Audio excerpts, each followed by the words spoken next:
నీ కృప నాకు కావాలి ప్రభా. ఏం కావాలి? నీకోసం పనిచేస్తాను, ఎన్ని కష్టాలైనా పడతాను.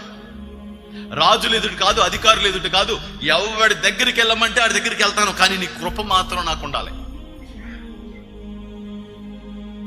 దేవుడు అన్నాడు, నా కృప నీకు ఎప్పుడు ఉండదు తోడుగా.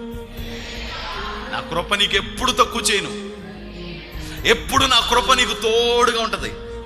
శ్రమ అవును, కానీ శ్రమ కూడా కృప ఎదుట చిన్నపోతుంది.